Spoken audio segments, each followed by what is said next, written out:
Hello, I'm the Nostalgia Critic. I remember it so you don't have to.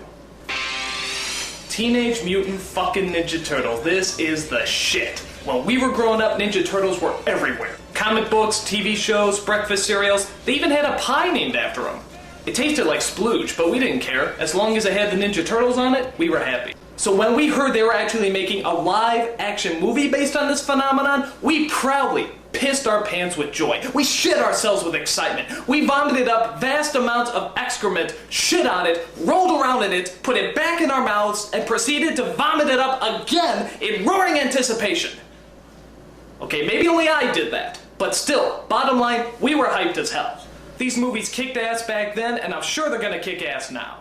Which is to say I haven't actually seen these movies in years, but that's why as a special treat, I'm gonna sit down and review the movies with you as you're watching it with me. So, grab your vintage Teenage Mutant Ninja Turtle box of cookies and enjoy the show.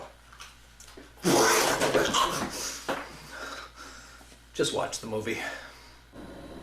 Alright, New York. So far, so good. Actually, I like this opening because it doesn't even look like a Ninja Turtles movie. This could be the opening to Shaft. Watch. Who's the black private dick that's a sex machine to all the chicks? Shaft! You see? April O'Neil, Channel 3. Whoa, whoa, whoa, whoa, whoa, whoa, whoa, whoa, whoa. Who is that? April O'Neil. No.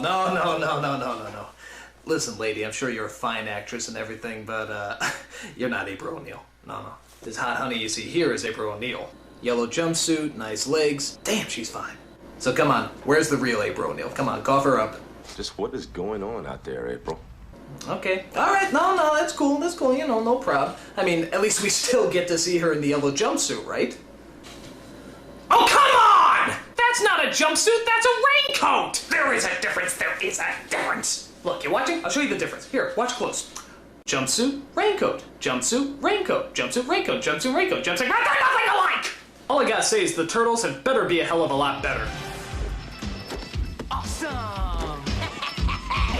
Righteous! Excuse me one moment.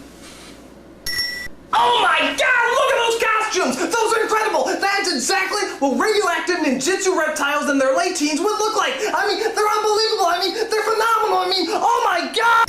I apologize for that, but even you had to admit those costumes are pretty incredible.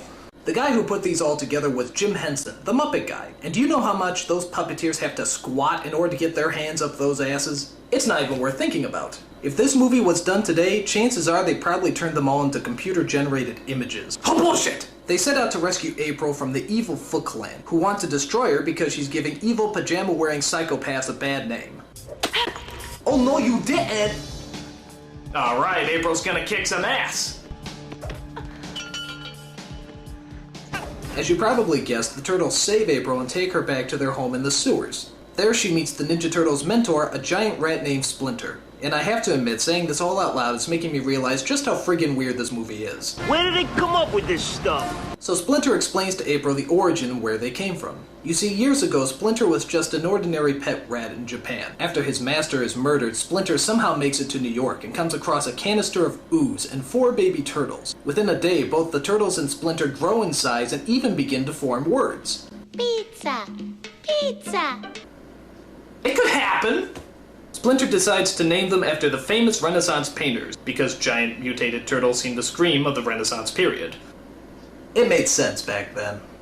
Wondering how much acid she dropped, April decides to help them defeat the Foot and bring order to the city. And on their way, they're helped by a vigilante known as Casey Jones, who's pretty cool despite the fact that he looks like Jason's homosexual Canadian brother. Ooh. Now, the leader of the Foot Clan is an evil kitchen utensil known as the Shredder, which everyone says is a giant Darth Vader ripoff, but I don't see the resemblance. I am your father.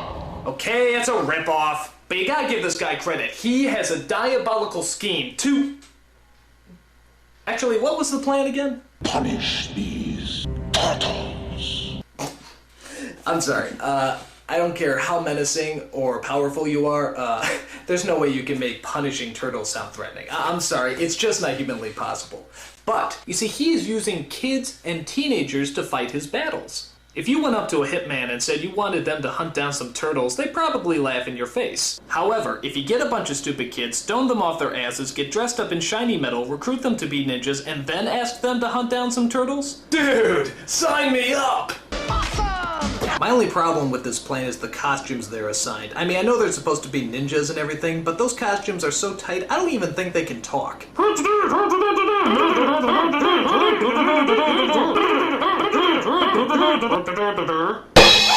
One of the things I love about this movie is the Turtles' disguises, which is pretty much just a trench coat and a fedora hat. How can nobody recognize them in that? I mean, how stupid do people have to be to not recognize a big turtle in a trench coat? Look like sort of a big turtle in a trench coat. The movie comes to a thrilling climax at the top of a tall building, where the Shredder challenges our heroes to a man-on-turtle brawl. And of course, being the Ninja Turtles, they get their green asses handed to them. What point did we lose control here? But all that changes when Splinter comes into the picture. It's Sensei versus Sensei, giant rat versus giant cheese grater. The battle of all battles begins. Here it goes. This is gonna be good. Here it comes!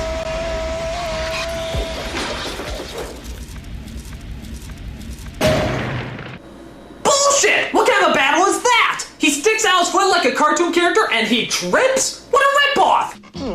All I gotta say is the next film had better be a lot better. Teenage Mutant Ninja Turtles 2, The Secret of the Ooze. And what exactly is the secret of the ooze? It was made in a laboratory. And that's about it. There's not really any surprises on top of that. Kind of a big letdown. But the Turtles are back. And this time around they're, well, more kid-friendly, I guess. After all the parents complained about the violence and swearing in the first film, you know, everything that made it good, the second film tones down the action and the bad language. So instead of using their weapons to fight people, they use stuff like cold food, belts, and yo-yos. You know, stuff you find lying around the house. So now all your kids will know how to turn ordinary household appliances into blunt, badass weapons. Thank you, parents of America. Idiots. And as for the bad language, I don't know. I don't remember too much swearing in the first film. Ninja kicked the damn rabbit. Damn. Okay. So every kid was swearing like a bastard after they saw this movie. But granted, it's a lot better than their original cut. Fuck that, man. Them niggas around the corner tripped out, man. Where my fuck that, man? Where my strap? Fuck that. Never let Spike Lee direct a children's movie. Can you believe this guy? So the story centers around the return of the sinister Shredder. After doing a short ripoff of Tim Burton's Batman, he gets back into action by plotting his revenge against those pop culture spewing reptiles.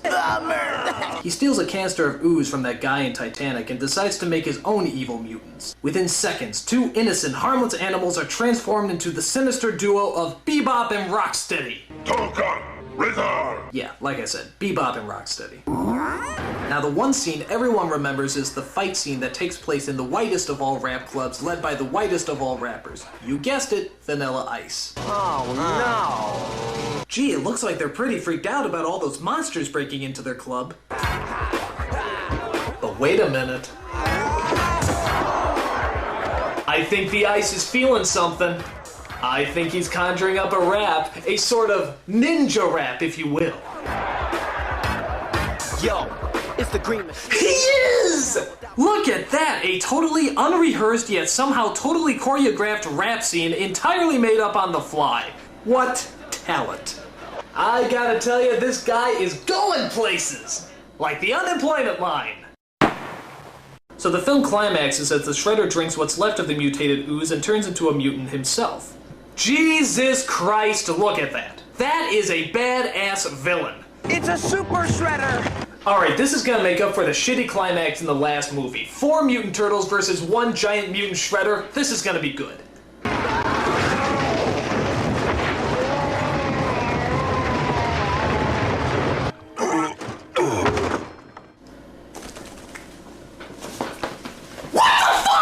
Are you telling me that a regular shredder can survive a 7-story fall and a dump truck crushing him, and yet a super shredder can't survive a bunch of wood falling on him? Bullshit! Bullshit! Bullshit! You know, I'm starting to realize that, these movies aren't quite the masterpieces I remember them to be. I mean, they're weird as hell, they don't make any sense, and they keep pissing me off with their anti-climaxes. But I shouldn't give up hope. After all, there is still one last movie left, Teenage Mutant Ninja Turtles 3. And seeing how now they've had 2 movies to experiment with and find out what works and what doesn't, I think we can safely assume that this is going to be the best of the bunch. So, sit back and let's enjoy Teenage Mutant Ninja Turtles 3. Oh my god, it's so terrible! It's so terrible!